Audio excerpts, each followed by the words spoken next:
Welcome back, Nick and Lex here. Thank you so much for joining me to another episode of Music with Nick.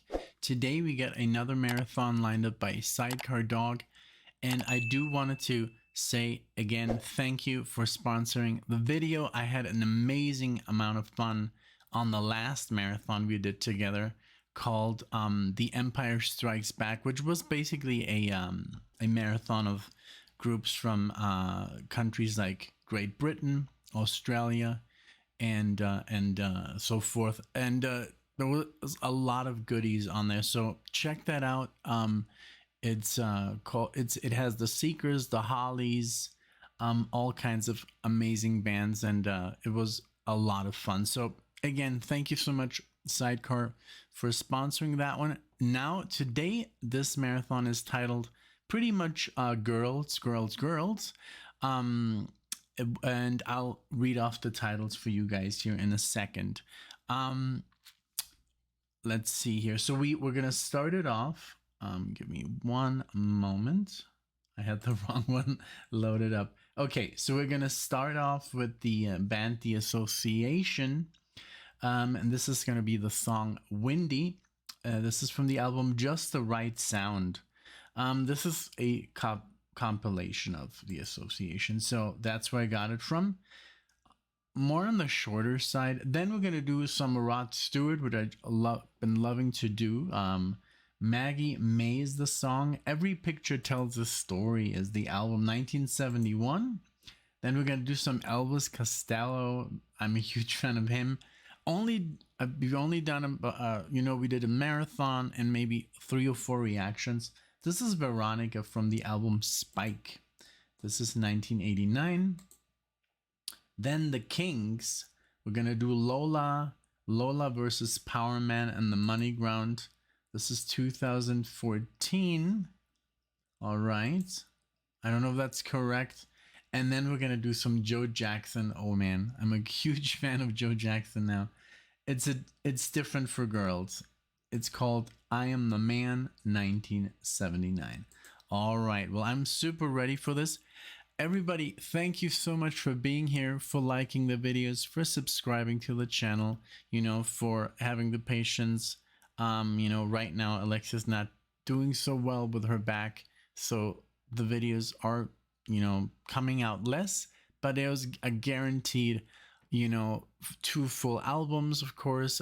All the Dan members, we have around 10 right now, so that's 10 videos there that are guaranteed to come out, and also the raffle winner, which is a marathon. So there's still a lot of content that Alexa does, and but we are thinking of doing more marathons with her, but it just has to be the right day and such, and right now it just hasn't been like the best for her.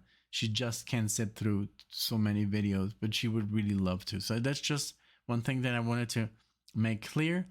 If you guys are, seeing more and more of my videos, I would love to do all this with Alexa, but it's just physically impossible right now. But she will make a return, so that's just guaranteed. Just wanting to get that out there. All right, so now let's get to the music. All right, so here we go with the song Windy, and I hope you guys enjoy. Let's go.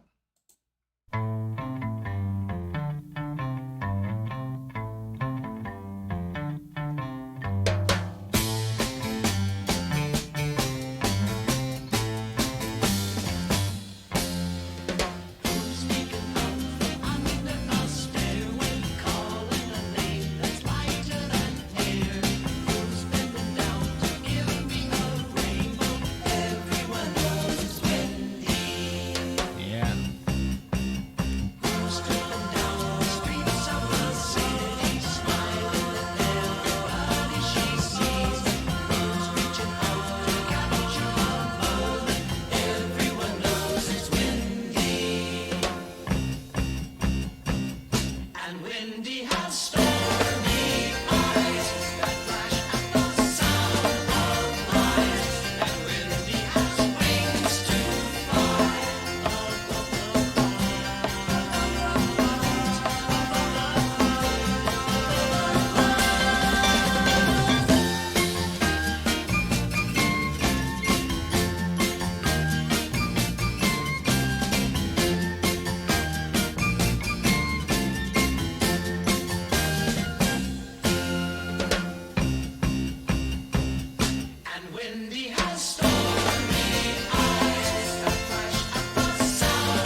like a continuation of the other marathon. It's like it has that 60s vibe that I love, and it was just so much fun to do that marathon, man. That British invasion, um, you know, super cool. So yeah, this is like literally like a little bit of an extension of that marathon. I just love the sound. Really cool, nice and positive. Shorter songs. I mean, I understand now why. But great, just great lyrics and great music overall. You know, some really fun band. Never have heard of them, so I'm happily surprised with all these bands yesterday that I listened to. So let's continue.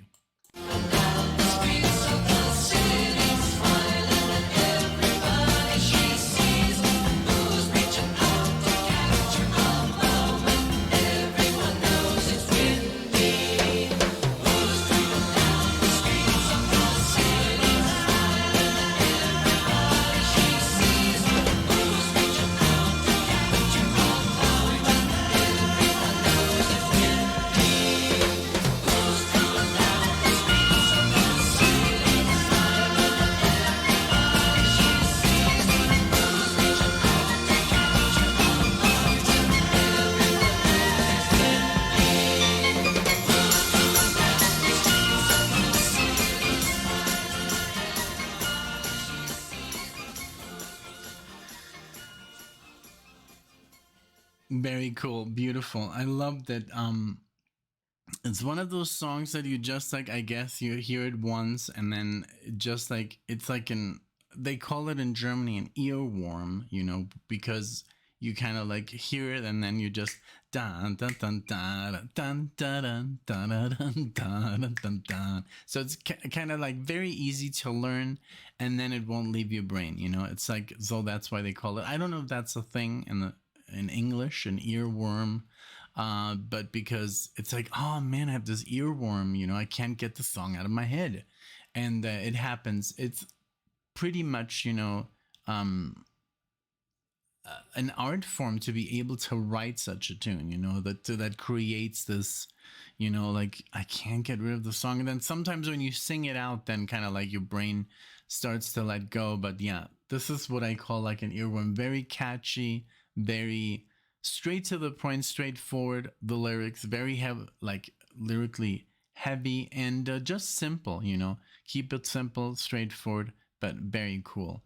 Thank you for the introduction. Now, a man who doesn't need any introduction. He's like larger than life Rod Stewart.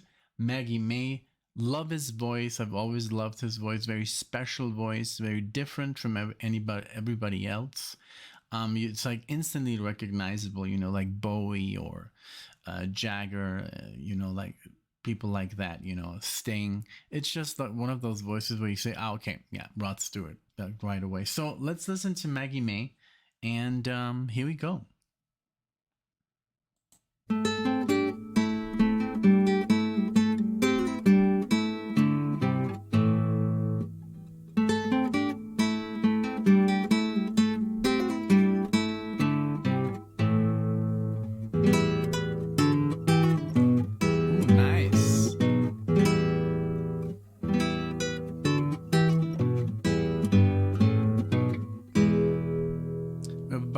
Guitar intro, nice.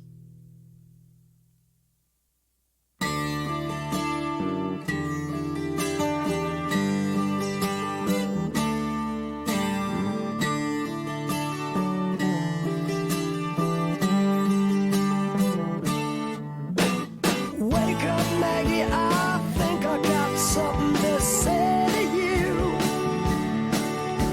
It's late September and I really should be back at school.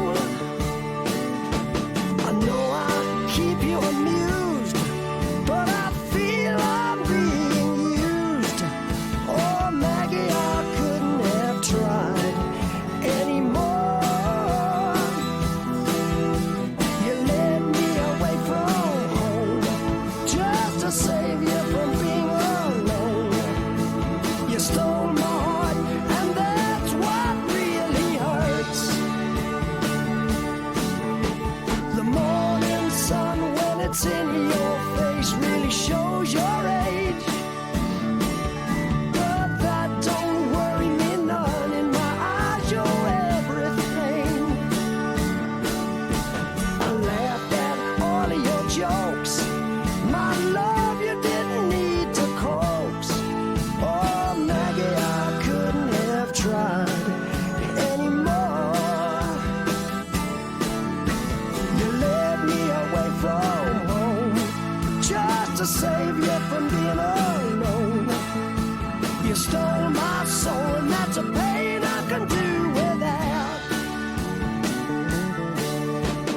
All I needed was a friend to lend a guiding hand. But you turned into a lover and mother. What a lover, you wore me out. All you did was wreck my bed, and in the morning kick me in the head. Oh, Maggie, I couldn't have tried anymore. You led me away from home, 'cause you didn't want to be alone. You stole my heart, I couldn't leave you if I tried.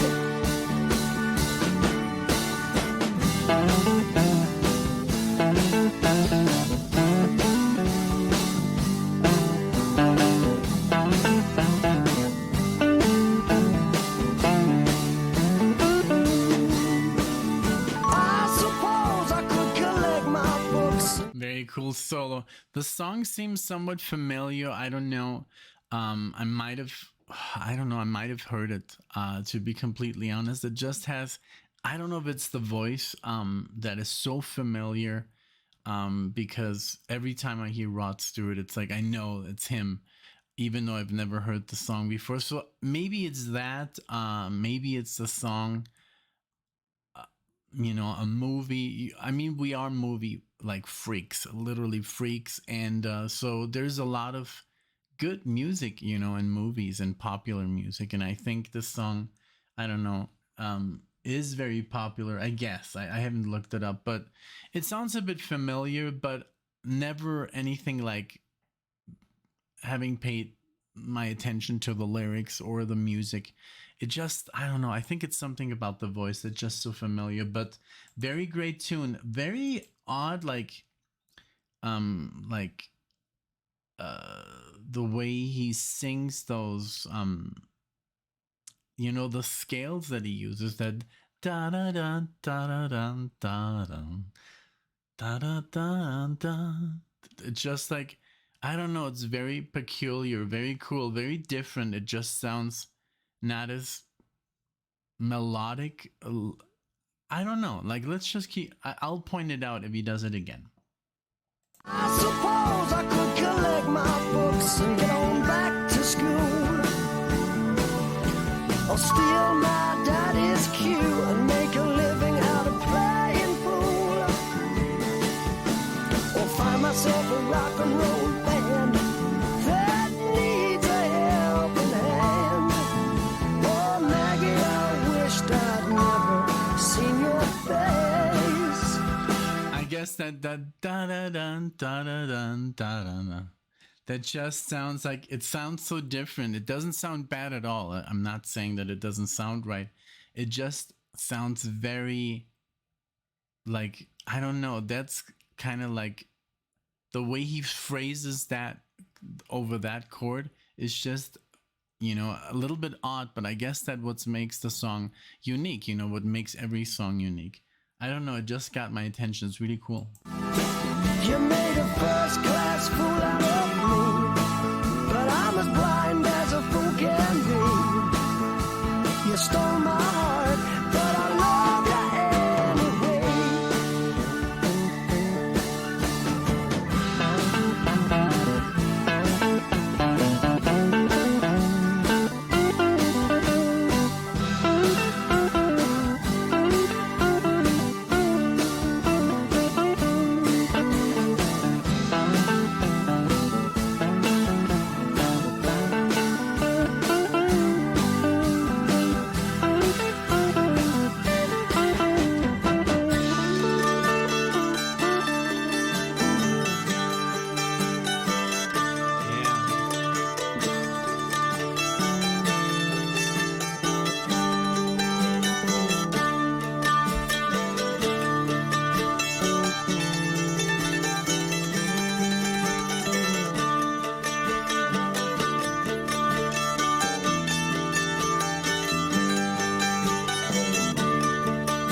Oh man, that was so good. I love that. What was that at the end? That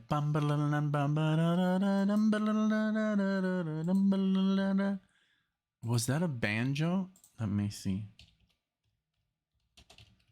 That was not a guitar. Let's see.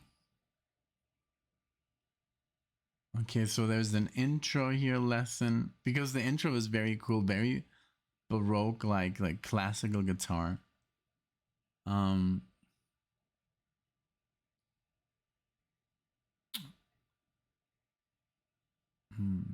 There's no nobody talks about the outro. Well, you guys let me know. You know, it didn't sound like a guitar, but you know, I could be wrong. It could be, I don't know. It just sounded like a smaller instrument, you know. But hey, you know, I could be wrong. Could be totally wrong now. Okay, well, this was a great song. I loved it. Also, the lyrics very sweet, and the whole. I just liked the phrasing. It was very different. It was very kind of like peculiar in a good way, and just like, I'll remember the song definitely. But it was, I do have to be completely honest, it seemed a bit familiar. Maybe a movie, I don't know, you know. It happens so often now, you know, especially with popular music like this, when you guys go on these like I see more popular music being chosen in marathons than deep cuts. I don't know why, you know. I mean, I guess I would do it too, you know, if I would show somebody Led Zeppelin or Pink Floyd. Although, you know what, I would probably go with the deep cuts. That's how the way I roll, you know. But you know, it's, I don't know. But maybe, I don't even know, you know, it just sounds very popular. Let's check out here. Let's go to Rod. So it's the second most popular song ever recorded of his. It says here on Spotify, it's number 287 million listens. So yeah, that's pretty popular. Yeah.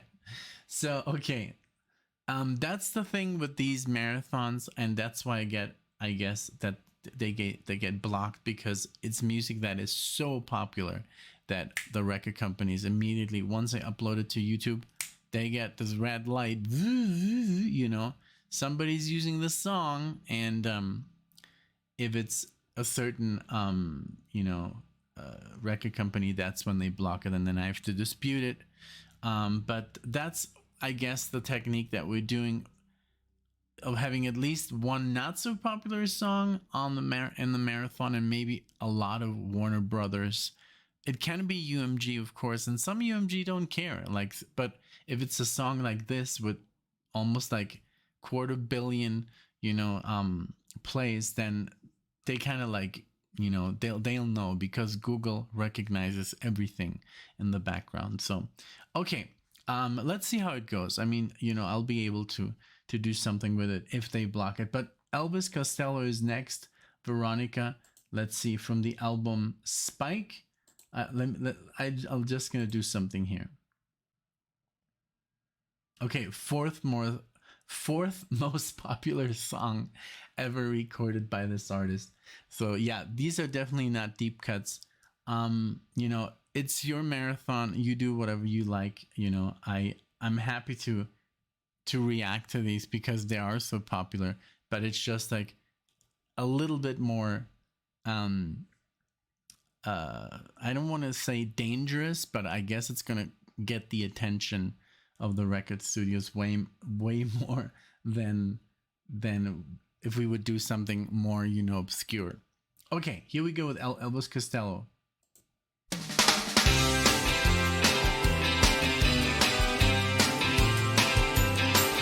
Is it all in that pretty little head of yours? What goes on in that place in the dark? Well, I used to know a girl, and I could have sworn that her name was Veronica. Well, she used to have a carefree mind of her own, and a delicate look in her eye. These days, I'm afraid she's not even sure if her name is Veronica.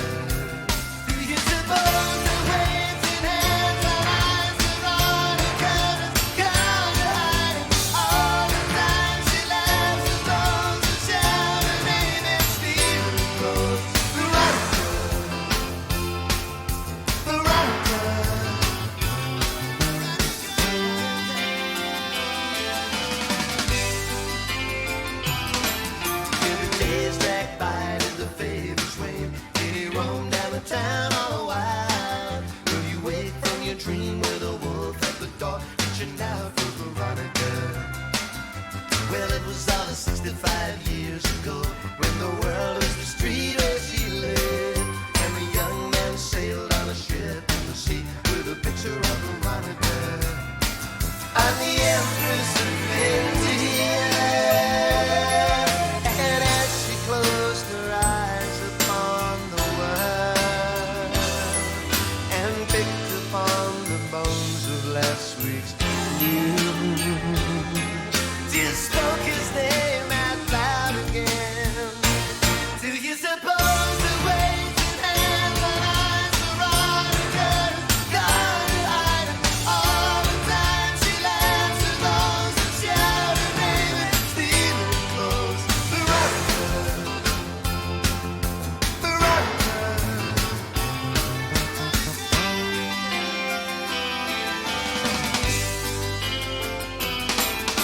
Veronica sits in her favorite chair. She sits very quiet and still. Very cool. Totally different from the other stuff I've been listening to by Elvis Costello. This guy is like a chameleon. Everything so far that I've heard from Marathon, from the other reaction, is like a different style. But I love that about a musician, that he has really not a let's say like a definite style. Like he can always, you know, he will compose any kind of music, you know, and to be that versatile is a great tool, you know, in your toolbox of being a musician. It's just like, I think it's very important to be able to do that. There's people that just are very niche and they just play, you know, that kind of style and they won't go out of it. And I admire that too, you know, when you stick to your guns. And it is obviously, there's a danger that you're going to be less popular, and maybe if that certain music doesn't appeal to a major audience, then even though you recognize that and you stick to your music, that's like bands, you know, legendary bands, like, I don't know, I could name a few, but I like that, and they have a certain fan base, and you know, it's like when I listen to my music, it's very steered to, like, it's improvisation, it's very jazzy, it's like very jazz fusion, and then I also listen to a lot of other artists that play in that same fashion, and it's not very popular. I mean, I guess jazz fusion as a whole is a genre that a lot of people don't really enjoy because it is very, I don't know, there's so much going on, and it can be very saturating and just kind of like almost unpleasant.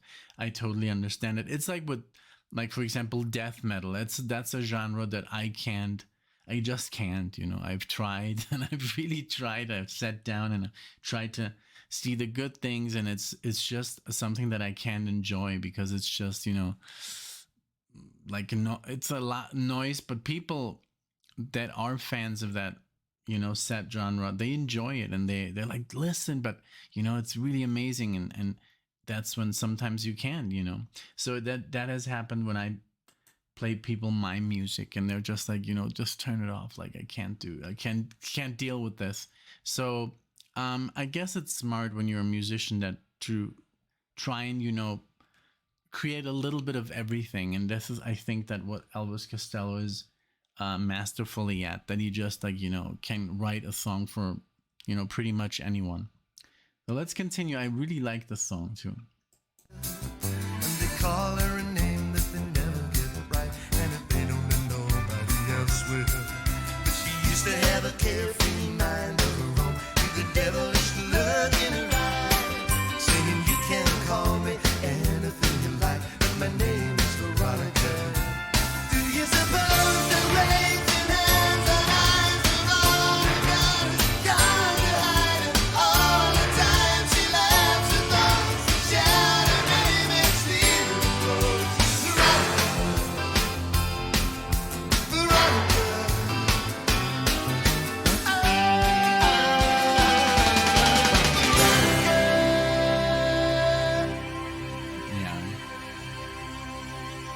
I can see how this is a hit. And okay, so let's play a little game here. Let's see if this next one is by the Kinks. Lola. Let's see. Let's go under the Kinks. The second most popular song ever by them. No, it's like, yeah. I mean, I get it, you know. And what I get a lot is I don't agree with it because, when we practically look, we're a union. Like for example, Sidecar and I right now, and we're presenting this marathon to the world, right? To the internet, to YouTube, and there's all these guys who will watch a video one time. They're not subscribed. They just come on to comment, and they're like, "Oh, this should have been. You should have put in this song, and you should have done that, and why did you use this song?" Don't let yourself get inspired by these people. They just want to hear the hits because that's all they know.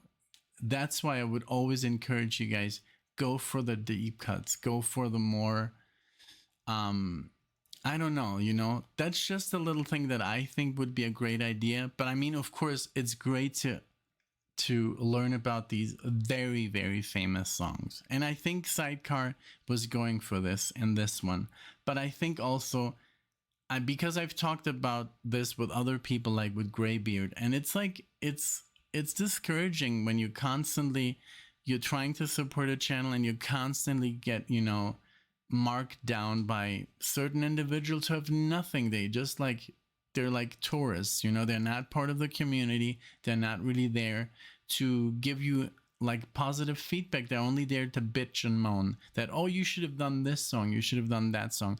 Don't get yourself influenced by those people, because they don't really value the channel or what you're doing. They don't care that you spend your hard-earned money on a marathon. So, you know, you go with what you think is the best. But I mean, here in this case, of course, if you think, you know, putting the best of the best in the marathon, then I 100%, you know, agree with your choices. I'm just like seeing a little pattern here that these are very, very popular songs. So let's go with Lola. 213 million, almost 214 million, because it's 900,999 for the 214 million. This is Lola. Let's see. All right, here we go.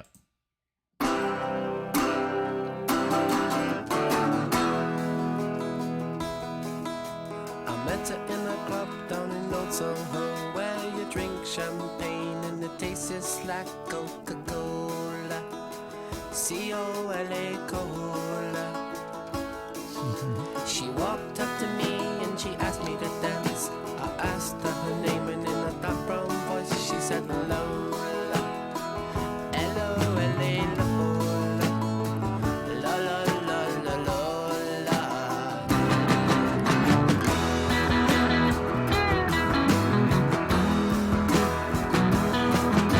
Well, I'm not the world's most physical guy, but when she squeezed me tight, she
it's really good.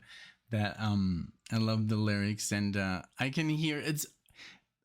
I can literally hear why these are so popular. They're so catchy and they're short, to the point. There's not too much fiddling around. It's just like,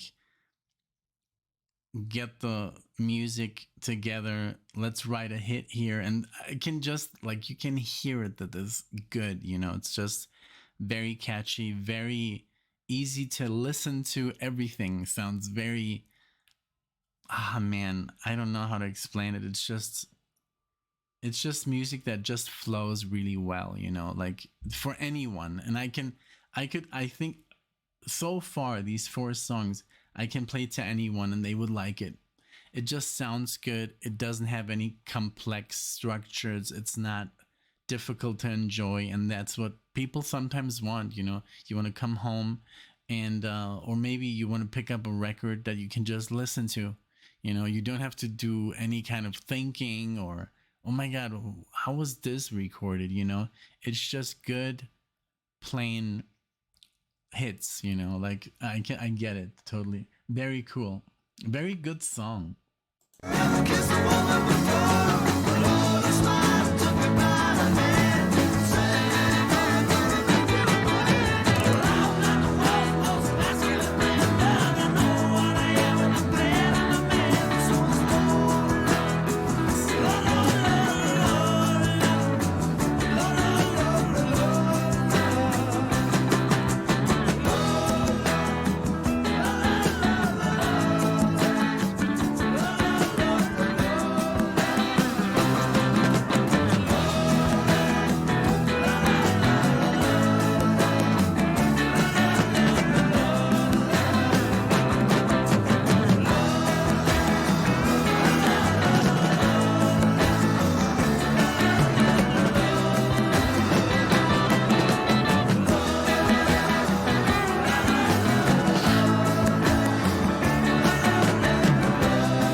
Great. It's another earworm. Lola, Lola. I can see it, I can see listening to this, like, okay, play it again. Play it again. Like, it's just good music that is, like I said, easy to listen to. It's good. It's just nice for the ear and for your, just for your soul. It's very, I don't know. I don't know how to explain it. It's just, I guess, what music does. You listen to a good piece of music and you're like, that was good. It's not something that requires you to analyze anything. There's nothing to analyze. Just, it just flows. The lyrics are good. The choruses are catchy. Even the guitar, the guitar solos or the intro, the outro, it's just something, it's like a product that's made and it's a success, and there is something as the art of writing a hit song. It is not just by coincidence. Sometimes it is, sometimes songs that are maybe a little bit more complex become hits, but those are like, more cult classics. But there is a formula to write, successful songs. And that's why I've mentioned this in a video that I just did recently, where the music was very disjointed and very weird. And I think it was from Matt, a marathon I did from Matt. And then also everybody was telling me, yeah, you're right. This music is not, basically, it's not written to be hits. This is music, so you kind of like have to put things together, and in that music kind of like there's bands on there that this kind of like inspired this band, which are also kind of like very hard music to get into or to enjoy. It's more like, a certain niche of style. And I was like, I kind of like this because these people compose music just for the experiment, they're experimenting with sounds and chord progressions, and obviously it's not going to be hit because it doesn't flow like this. It's not going to be as accepted to your, I guess, to your ear or to your brain. It's going to be rejected because it's just not, it doesn't flow. And with hits like this, it tends to happen. Then a lot of hits tend to use the same chord progressions because they are being successful. They know what works, so they're trying to implement that more and more. And then after a while, all the music kind of like starts to sound the same, with different voices and different guitar solos and different instruments, but the structure is the same, because that structure works for everyone. And that's just like what happens when you listen to popular music. You can kind of like see, oh, they're using, like a G here, like a D and a C or an A, and those chords work so well together.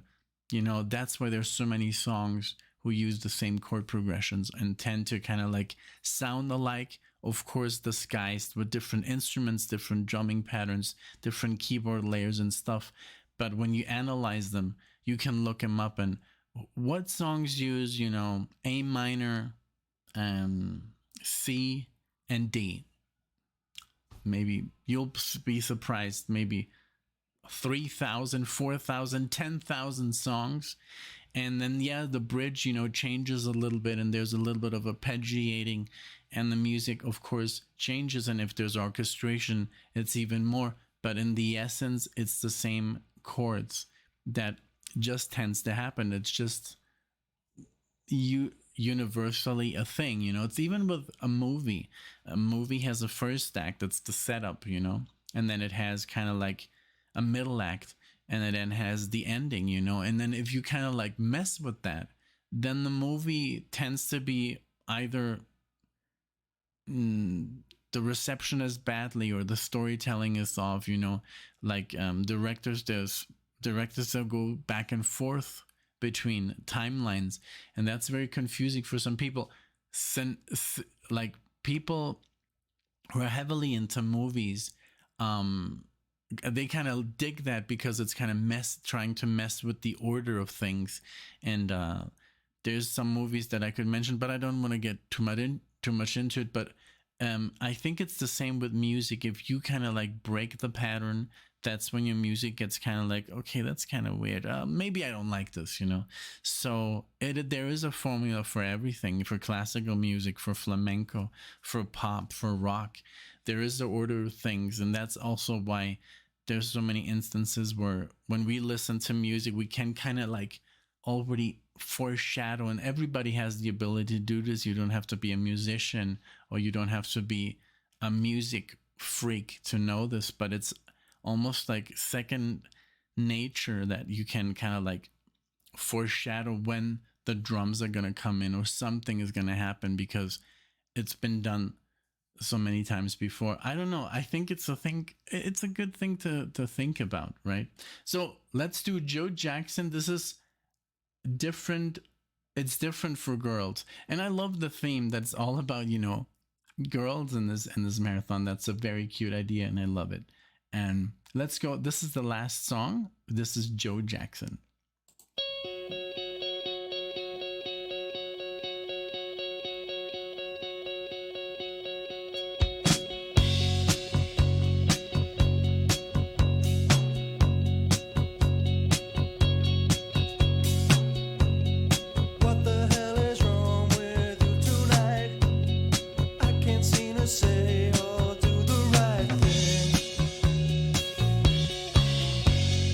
Wanted to be sure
bass in this, and what I love about this song specifically is the guitar, that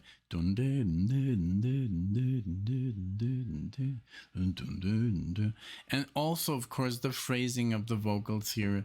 It's just like, I'm sure this is another hit. I can hear it. I know, like, I'm not like even a specialist, you know, but it just sounds too good to not be a hit, you know. Like, let's play this game one more time. So Joe Jackson, let's see. Okay, it's not in the top 5. Oh, it is top 4 song. Top 4 song. So yeah, I'm my ears don't lie to me. The 4th best song, supposedly. I mean, this is by listens, by people that click on the song. 4th most listened song by Joe Jackson. So yeah, it just, you know, you can hear it when it's a hit, you know. But I like the song very much. All the same.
Ooh, nice.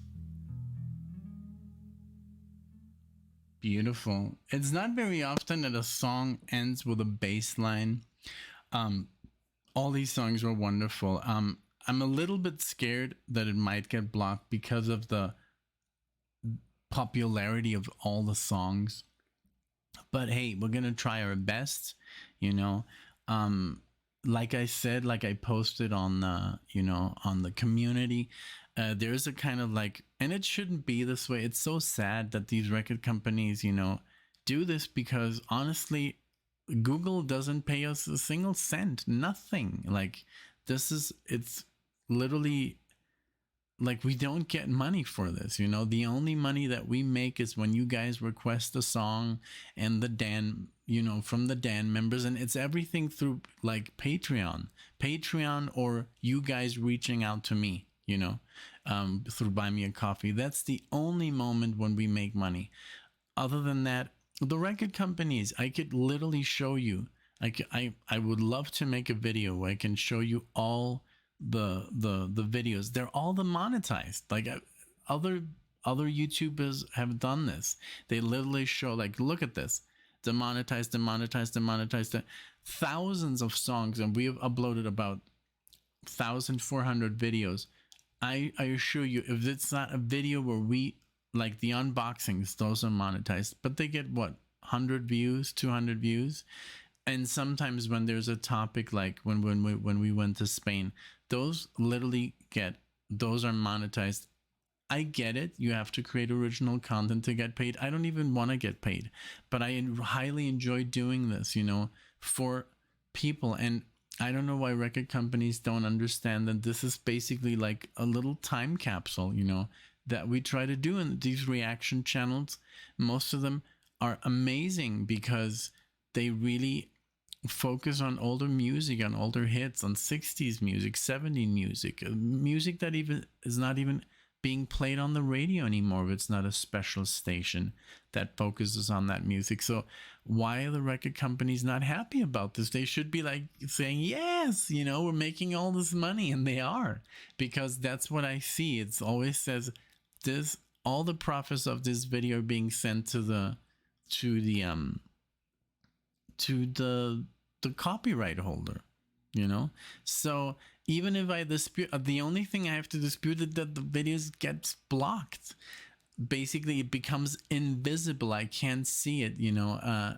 You guys can't see it. I can see it because it's on my channel, but it's worldwidely blocked for people to listen to. Even though I pause, I give commentary, I say what I feel about the music, but basically I'm promoting this as free advertisement, and I think they wish they would have had this in the 60s and 70s. They would have sold billions. I mean, the internet is huge.